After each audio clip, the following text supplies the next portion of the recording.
Assalamualaikum warahmatullahi wabarakatuh. Alhamdulillahirabbil alamin wassalatu wassalamu ala asyrofil mursalin wa ala alihi washabihi ajmain. Para kawan-kawan, sahabat-sahabat, teman-teman yang saya muliakan, mari awali ini dengan bacaan suratul Fatihah. Semoga dan mudah-mudahan apa yang kita lakukan di sini dicatat oleh Allah sebagai tambahan amal kita, mobil khusus dengan mendatangkan forum-forum seperti forum forum diskusi tentang kemaslahatan agama kita. Semoga dan mudah-mudahan kita semua mendapatkan ridhonya Allah, mendapatkan ridhonya orang-orang yang diridhoi oleh Allah, mendapatkan ridhonya malaikat. Dalam hadis itu orang yang datang ke pengajian, ke kajian-kajian terkait agama itu kan sama dengan berjalan di atas swiwi itu loh, sayapnya malaikat. Itu saking ridhonya malaikat. Ya, semoga dan mudah-mudahan kita semua termasuk dalam orang-orang yang seperti itu. Sehingga semoga dan mudah-mudahan juga kita semua diridhai oleh Allah, kehidupan kita penuh barokah, kehidupan kita, rezeki kita, amalia kita, segala hal-hal yang kita lakukan itu mendapatkan ridhonya Allah. Bil khusus kita semua, kehidupan kita, keluarga kita, turunan kita, anak-anak kita semua mendapatkan barokah. Bil khusus juga semoga dan mudah-mudahan kita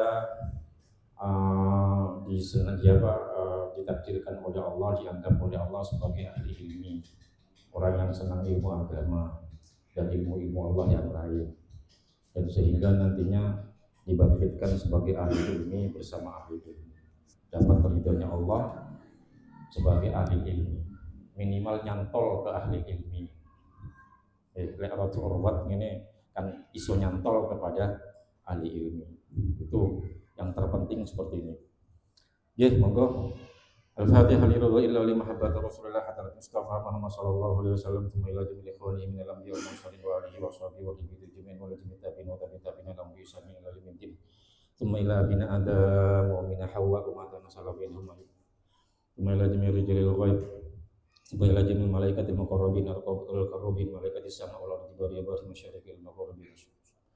Thumma ila jamil rijalil ghaib arqabatul muqarrabin wal aqtab wal awtat wal awtat khususan sultan wa syaikhul qadir al-jalal wal sultan wa ila kulli waliyin wa waliyatin masyariqil ardi lil maghribi wa ila jamil ulama al-amilin rasyidin mukhlisin qurra muhsin muhaddisin fuqaha wa ila jamil mutaqiddin wa khususan ila ibad wa ila jamil sayyid syadid sufi al-muhaddiqin rahmatullahi alaihi dari tahun jamil rajadatin wa jamil masyayikhin wa wal afdal khususan wa ila jamil rajadatin wa jadatin musabina wa alimin amrin wa mahmudin ala khususan sahih halal kita syekh pada sekolah dan kita syekh hadap insyaallah syekh al-alam Al-Fatihah.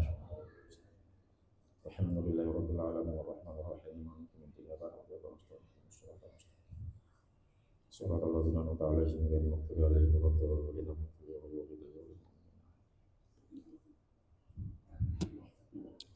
Bismillahirrahmanirrahim. Kita lanjutkan kajiannya dulu. Nah, ini kajian yang nomor berapa terus?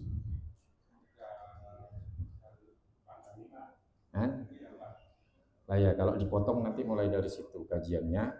Kajian dari nomor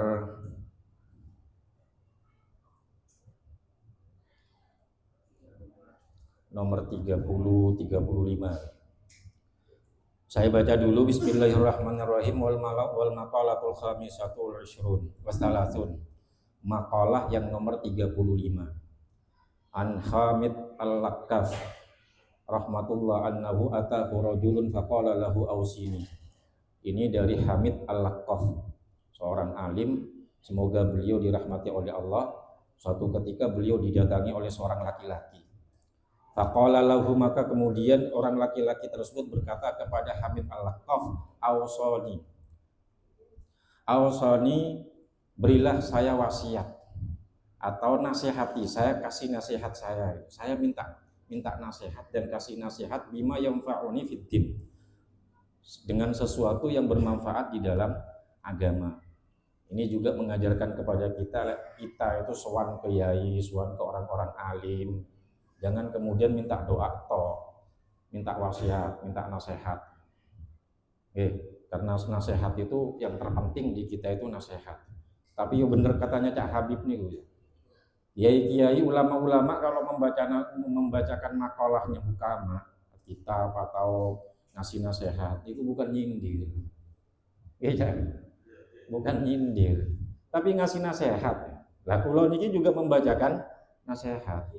Ndak ada nyindir niku, ndak ada. Kalau kesindir, lah niku memang nasihat itu seperti niku. Nasihat itu ya seperti pil. Ya kalau pingin sehat yo, lah pingin sehat secara batin ya kudu mendapatkan nasihat. Yo nasihat itu yo rada-rada pahit ngono ya. Apa mana nasihatnya hukama, ya rata-rata pahit begitu, bukan nyindir. Tidak ada sindir menyindir itu buatan enten, tapi yang ada itu memberikan nasihat. Faqala ij'al lidinika wilafan kawila fil masni kawila fil mushaf. Kemudian orang laki-laki tersebut, kemudian Hamid Al-Laqaf kemudian mengatakan ij'al lidinika wilafan kawila fil mushaf. Jadilah dirimu untuk agamamu seperti hilaf. Hilaf itu seperti kantong. Kawila fil mushaf seperti kantongnya mushaf. Mushaf ini Quran ini mushaf. Kalau dulu Quran itu ketika masa Nabi kan ditulis di pelepah kurma, di tulang-tulangnya binatang kan ditulis itu. Kemudian dikumpulkan, pengumpulan Quran itu kemudian disebut mushaf. Nanti yang kita baca itu mushaf. Nah, jadilah kita seperti kantong, seperti kantongnya mushaf. Ada mushaf dikakantongi karena memang berharga sehingga kita kasih kantong. Supaya apa? Apa ghilaf itu? Ghilaf itu sesuatu yang wahwa mayasunuhu anidanas, sesuatu yang bisa menjaga dari kotor. Ya kalau kita punya mushaf itu dibungkus, bahkan ketika kita kaya itu biasanya dibungkus dengan dikasih bungkus dengan bungkusan yang bagus, tulisannya kadang-kadang berasal dari emas. Itu diperindah. Lah kita katanya Imam Hamid Al-Laqaf itu jadilah kita untuk agama kita seperti bungkusnya mushaf. Yang kita kasih bungkus itu kan sesuatu yang berharga, sesuatu yang kita eman. Nah, coba bayangkan sampean saja itu, bukan Quran, HP saja dibungkus, kasih kondom ya. Kasih kondom di atasnya masih dikasih lemek, dikasih pengaman lagi. Itu bukan Quran, itu HP. Karena apa? Saking berharganya. Jadi saking berharganya dikasih kondom ya, bukan kondom sini. Kau aneh ya, ini kondomnya kondomnya HP ini. Sehingga ketika jatuh itu tetap aman. Terus kemudian kondomnya juga diperindah, diperbagus. Lah, kalau kita ke HP saja seperti itu, apalagi ke mushaf. Mushaf itu Quran. HP tidak akan bisa memberikan syafaat ke kita. Kalau mushaf jelas bisa memberikan syafaat. Tapi ketika dibungkus dengan bungkus yang bagus, jangan hanya diletakkan di rumah saja, dipampang di rumah. Dipampang di rumah, apalagi kalau belinya dari Mekah. Ini kok di Mekah. Tapi tidak pernah dibaca. Baca Quran itu satu-satunya ibadah yang paling enak niku baca Quran. Baca Quran itu angger maca niku dapat pahala. Yang mendengar dapat pahala. Niku Quran, enaknya Quran niku. Bahkan ulama sepakat zikir yang paling afdal niku qiraatul Quran. Membaca Quran itu bagian zikir yang paling utama. Kenapa? Karena kalau membaca Al-Quran itu 3. Dapat pahalanya 3. Memandang Quran pahala. Yang memandang, yang hanya sekedar memandang niku pahala niku memandang Quran, kemudian memandang Ka'bah, kemudian memandang orang soleh, niku pahala, hanya sekedar mandang saja. Kenapa sahabat-sahabat terdekatnya Nabi itu hebatnya apa? Auranya luar biasa karena pancaran dari memandang Rasulullah. Jadi kalau memandang Rasulullah, mandang orang soleh, mandang Rasulullah apalagi? Makanya kita sering-sering maca Quran enggak. Spiritan tok enggak, Qurane gak diwaca, sowet. Ya, jadilah seperti Apa kemudian yang dimaksudkan gilaf, yang dimaksudkan kantong? Qila lahuma gilafuddin. Kemudian ditanyakan kepada beliau, terus apa yang dimaksudkan dengan kantongnya agama? Agama niku lho ngeten ya. Agama niku napa ya? Kayak agama niku napa ya? Pedoman. Seperti pedoman buku gitu, pedoman. Napa ya? Agama itu kan bahasa Indonesia yang berasal dari bahasa Sanskerta. Itu tidak, gama itu kacau. Arti agama tidak kacau. Orang yang beragama mesti tidak kacau. Itu kalau bahasa Sanskertanya kan. Nah, kita kan beragama tapi kacau. Lah persoalannya di situ. Ya kan agama kan. Itu tidak, gama itu kacau. Berarti kalau kita beragama tapi masih kacau, lah agamanya perlu dipertanyakan. Karena kalau beragama mesti tidak kacau. Lah, dalam Islam itu ada beberapa. Ada dalam Islam itu din, itu maknanya agama. Kemudian ada millah. Berarti kalau dinul Islam, agama Islam. Ada kemudian millatul Islam atau millatul Hanif. Agama millatul apa? Millatul Ibrahim, agamanya Nabi Ibrahim. Itu kalau dalam bahasa Arab ada dua minimal. Ada millah, ada din. Kemudian ada sebutan lagi syariat. Apa syariat itu? Syariat itu tempat kumpulnya air, sumber air. Lah sumber air itu oleh orang Arab itu disebut syariat. Tapi dengan tanda kutip, sumber air itu dikatakan syariat oleh orang Arab apabila sumber air itu tidak pernah putus. Airnya tidak pernah putus. Makanya syariat itu adalah sumber kehidupan kita. Makanya kemudian disebut syariat. Nah, terus apa syariat dalam istilah? Syariat itu apa-apa yang ada dalam Al-Quran, dalam hadis, dan dipraktekkan dalam semua dalam agama kita. Itu namanya syariat. Ya sholat niku syariat. Itu diemnya Nabi yo niku syariat. Ada seorang sahabat niku ya ada seorang sahabat nih. Seorang sahabat lalu kemudian sahabat banyak kemudian makan. Roti makan. Yang dimakan apa? Yang dimakan dob. Napa dob? Yang dimakan itu dok. Kemudian Nabi lewat. Terus Nabi kemudian ditawari, monggo ya Rasul. Katanya Nabi, kaum saya adalah kaum yang tidak makan binatang yang kamu makan.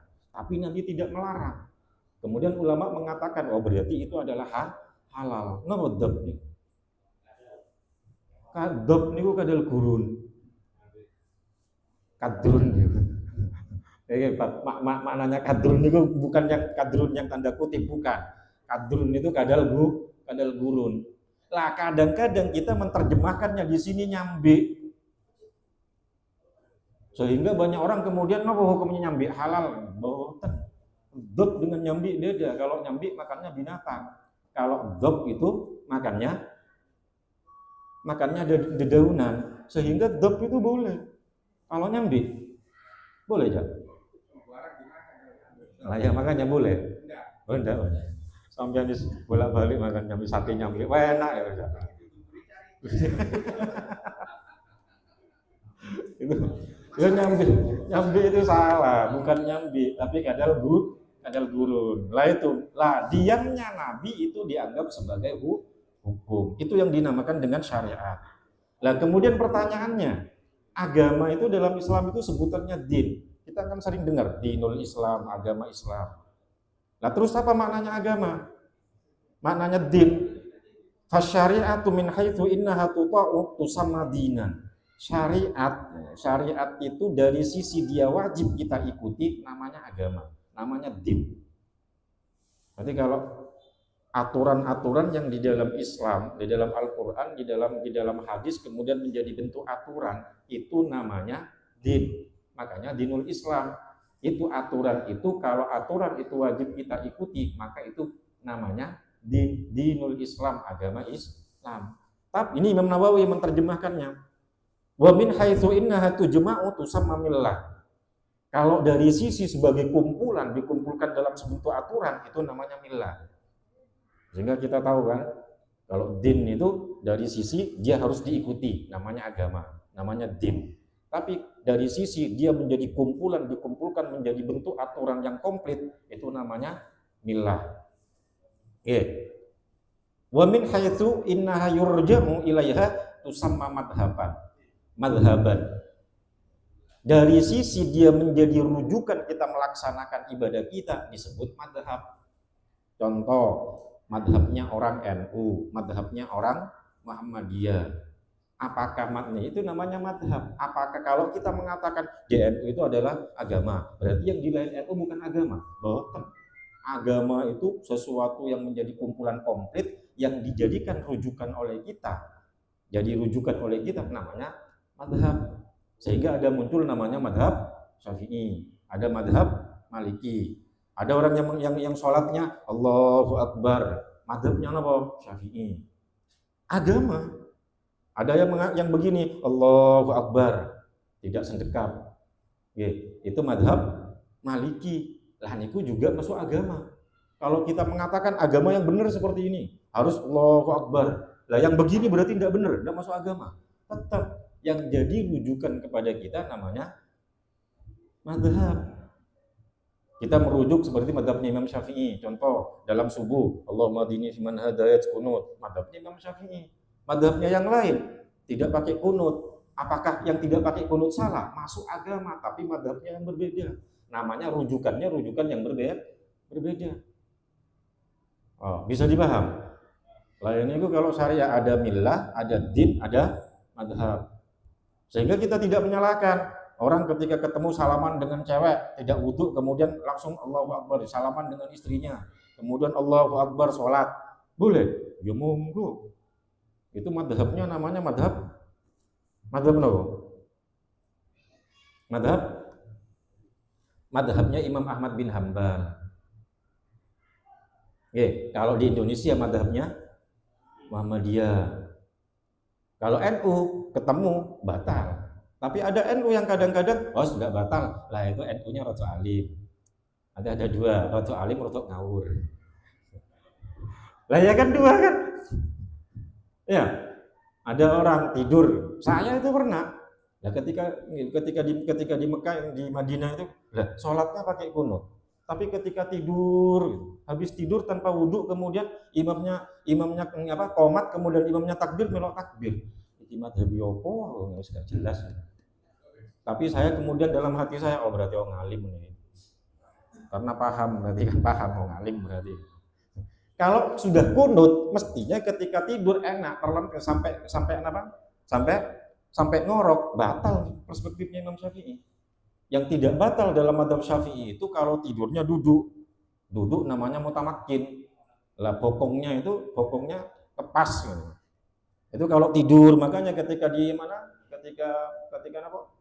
Jumat mendengarkan khutbah sampai tidur gitu, ya sudah usah wudhu. Kalau tidurnya begini, namanya tidurnya duduk dalam keadaan duduk mutamakin. Madhab Syafi'i mengatakan tidak batal.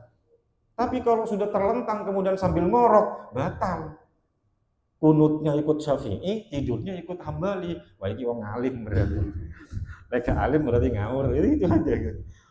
Siapa yang menimbang? Ya urusan pangeran, insyaallah.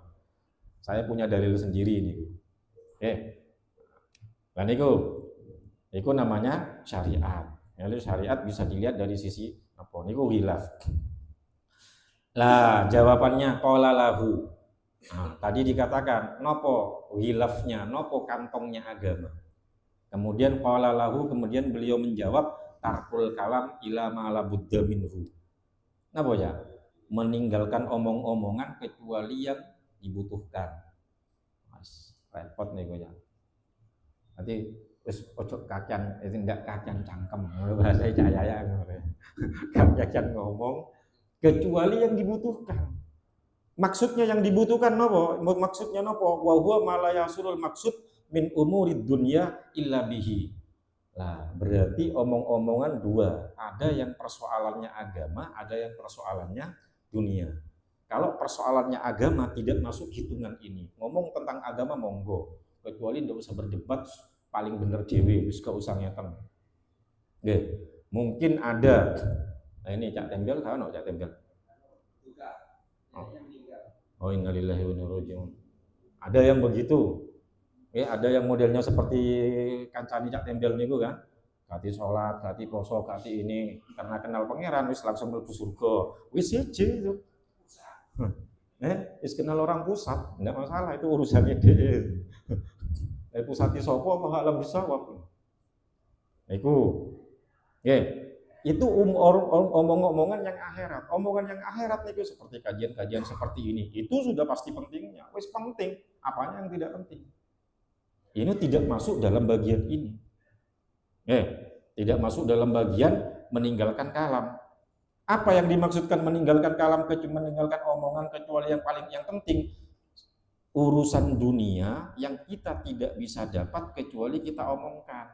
Sampai yang kerja koyok Cak Andre. Cak Andre kemudian datang ke Banyuwangi masarkan dagangannya. Jadi memang pekerjaannya begitu. Kalau meneng cari nih kitab itu kudu meninggalkan omong-omongan, mau meneng yuk bablas Cak. Lah maksudnya meninggalkan itu ya bukan begitu. Nah makanya yang dimaksudkan meninggalkan itu kakian ngomong kecuali ya guyon ya Rasulullah juga guyon. Tapi tidak usah berlebihan. Kalau guyon ya guyon. Tapi kadang-kadang gejolokan jangan sampai pada cacatnya atau aibnya temennya. Terus kadang-kadang yo gelaprak kemana-mana ya. Ya. Makanya ini roto dijogo titik. Ini loh Cak maksudnya gue. Lah ya. Ya, sing kene roto-roto langsung ngono aja, langsung ngombe gitu. Biasa ya ngono aja. Langsung ngelak biasa ya ngono. Jadi umurut illa bihi. Qala Sulaiman alaihissalam au Luqman. Nabi Allah Sulaiman alaihissalam berkata, atau ini perkataannya Luqman. Niki ulama yang mengarang kitab ini Imam Nawawi agak ragu ini apakah perkataannya Nabi Sulaiman atau perkataannya Imam Luqmanul Hakim. Beliau mengatakan nyatan, idza kanal kalamu min fiddatin kana sukutu min zahabin. Kalau kalam yang baik, kalau omongan yang baik itu bagaikan perak, maka diem dari kejelekan itu bagaikan emas. Ketimbang melo hibah wis gak usah menengah. Itu seperti emas. Kalau omong-omongan yang baik masalah dunia itu layaknya kita gambarkan sebagai perak, maka diem itu sebagai emas. Jelas menang emas dengan perak. Wal makna idza kanal kalamu fil khairi kal fiddah hasanan kasukni kana sukut inda syarri kadzahab fil husni. Maknanya seperti tadi, apabila omong-omongan di dalam hal kebaikan itu bagaikan fiddah, bagaikan perak, maka berdiam diri, tidak mengucapkan sesuatu yang jelek itu bagaikan emas. Surat-surat ya, wah kayak gini kayak kumpul-kumpul, kayak ngomong-ngomongan, meneng-menengan, tok. Berarti yang benar itu asli ini ya Cak Habib, mana yang benar ya? Ketimbang ngomong-ngomong ngaji jelas, mending HP ini khusyuk. Lain yang seperti ini, tapi ingat satu, wasakitu fil haqqi kannatik fil batil. Berdiam dari hak, dari sesuatu yang benar itu sama dengan apa? Berdiam dalam hal yang benar itu sama dengan ngomong di dalam kebatilan. Podutusoni. Paham? Ketika ada kejelekan, ada kebenaran, kita tidak ungkapkan, kita milih diem. Ada milih diem, itu sama dengan melak dosa. Sesuatu yang diungkapkan haram, maka yang didengar juga haram. Sesuatu yang dilihat, sesuatu yang dibuka haram, maka dilihat juga haram. Contoh no? Nonton sing nyentol. Aurat itu bukan hanya persoalan aurat itu dibuka, dipertontonkan haram. Maka melihat aurat pun haram. Orang perempuan haram enggak buka aurat? Haram. Yang nonton juga haram, Cak, gitu loh. Malah dipendeli.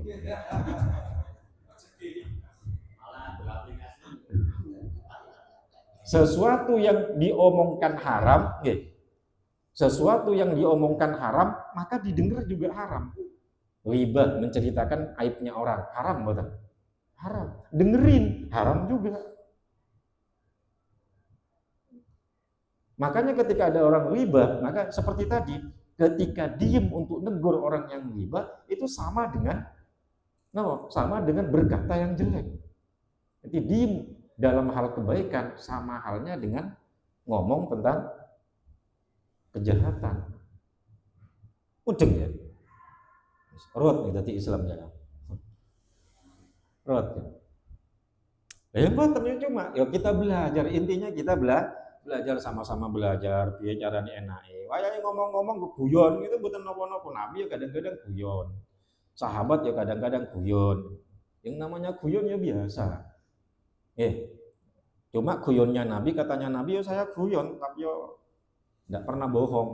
Kadang-kadang kita gara-gara pingin supaya teman kita senang tertawa, akhirnya kita bohong. Ya guyon enggak apa-apa. Tapi jangan bohong. Nah itu yang pertama aja. Itu yang pertama. Nah, yang pertama? Yang pertama meninggalkan omong-omongan selain kecuali sesuatu yang sifatnya wajib, yang sifatnya harus. Seperti tadi contohnya. Kemudian yang kedua, watarkud dunia, meninggalkan dunia. Wah, tambah repot nih.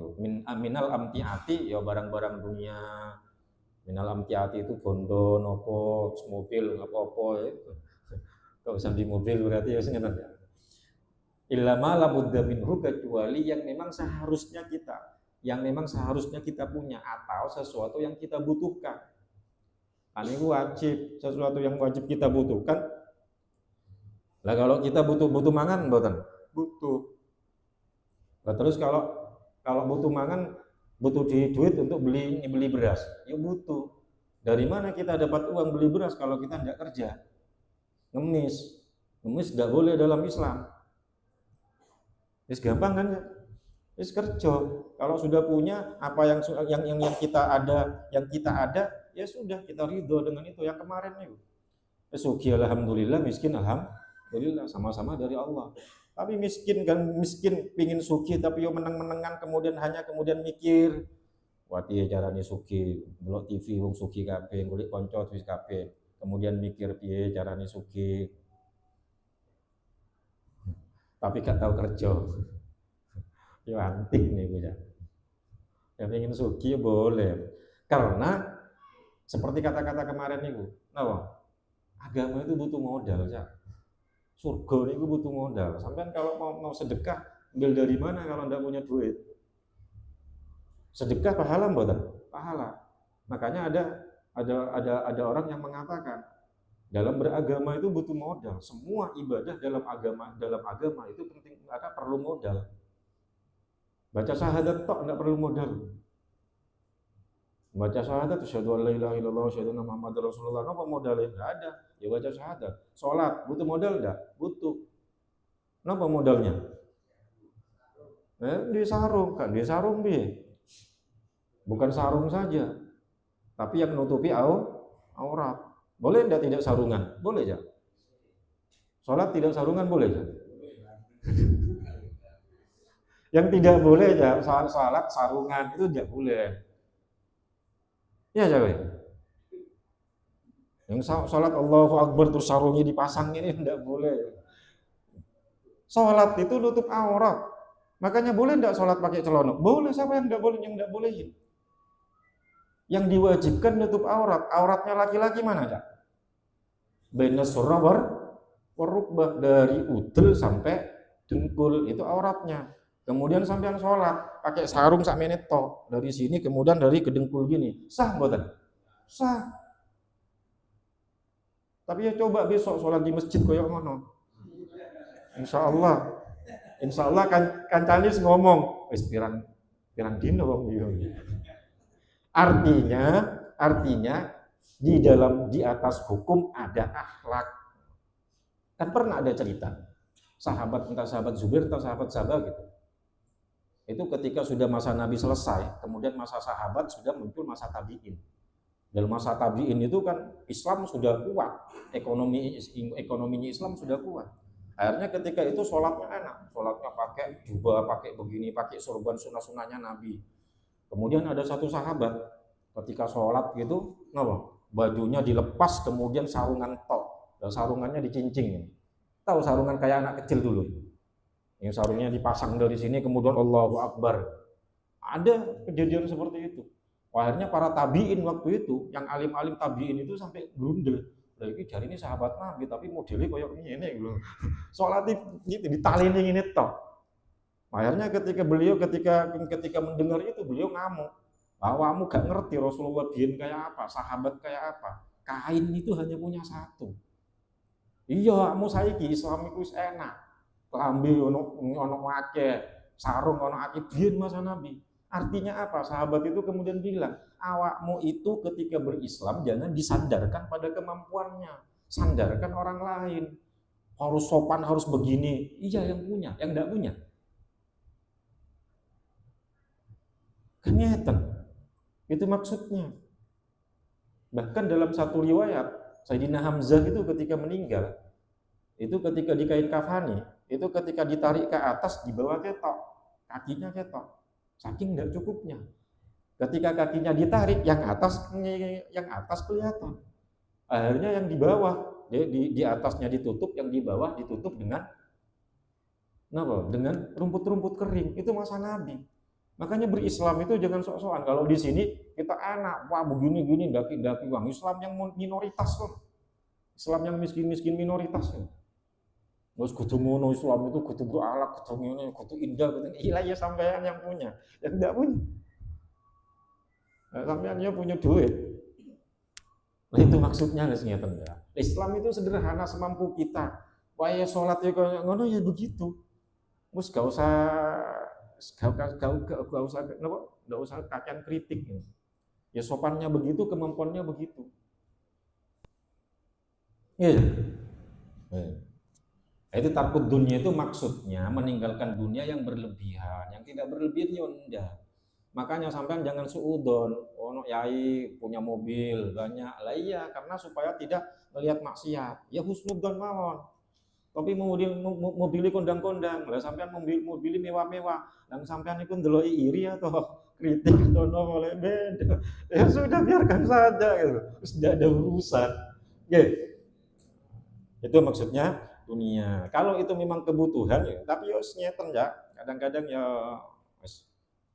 Nah, yang ketiga, wa tarku mukhalatatin nas illa ma la budda minhu. Dan tidak sering berkumpul-kumpul dengan orang kecuali memang butuh, wis kakek kumpul. Bercampur dengan orang. Karena kalau kadang-kadang kita dusul ke orang itu karena kenal. Ilmu nawali nih gitu, itu ilmunya Cak Yaya kemarin nih. Topo niku nopo? Uzlah, ijen ning gunung.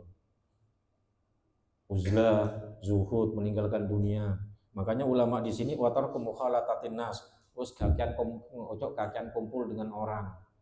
Lah kakian kumpul kadang-kadang kumpul. Wis yang diomongkan apa? Yang diomongkan iklannya lewat. Antri ku biasanya ngeten. Rokan sakmene kemudian wah hari iki. Gak ditelo tapi hari iki ngono. Roki sakmene gak bening rokan sakmene lah ngene. Lah itu wis keliru wis dosa. Makanya kemarin kan dibahas kan. Ketemu wong ayu dosa gara-gara syahwat, ketemu wong elek dosa gara-gara ngece. Kudu mate. Lah ya padha dosane. Itu makanya meninggalkan bercampur dengan manusia illa ma la budda minhu wa huwa ma la yasulul matlub illa bihi. Yaitu kumpul, kita kalau tidak kumpul boleh, kalau kita tidak kumpul kita tidak dapat hajat kita. Pebisnis tidak pernah kumpul gara-gara mendengar ulama mengalahkan, oh tidak usah kumpul-kumpul ke orang kalau ingin jadi orang soleh. Bangkrut, Cak. Maksudnya piye? Ya. Lah di sini ada yang sing apik nih ya. Wan nasu tangkasimu ila arbaati aksamin kama qalahu Sayyidi Abdul Qadir Al-Jilaini qaddasallahu sirruhu. Qaddasallahu sirruhu atau quddisa sirruhu. Katanya Syekh Abdul Qadir Jailani, Sampean kan ngerti Syekh Abdul Qadir Jailani kan? Syekh Abdul Qadir Jailani itu walinya wali. Oh, wali yang menjadi Sultanul Aulia. Wali, jadi begini. Kalau dalam ada beberapa keterangan yang mengatakan begini. Wali itu ada namanya wali yang tertinggi, namanya wali Ghaus. Itu Sultanul Aulia, ratuni wali. Lah setiap kurun itu mesti ada. Nah, sekarang sinten Allahu a'lam. Tapi wali itu tetap harus ada. Lah Syekh Abdul Qadir Jailani beliau mengatakan bahwa orang niku itu dibagi 4. Yang pertama, rajulun la lisana lahu wala qalba. Yang pertama, orang yang tidak punya mulut dan tidak punya hati. Sekonda. Pak Jerangkong nih. Orang tidak punya mulut, tidak punya hati. Siapa ini? Wa huwa al-asil hurru al-ghabiyu. Orang ini orang yang tertipu, orang tukang maksiat yang tertipu dan bodoh.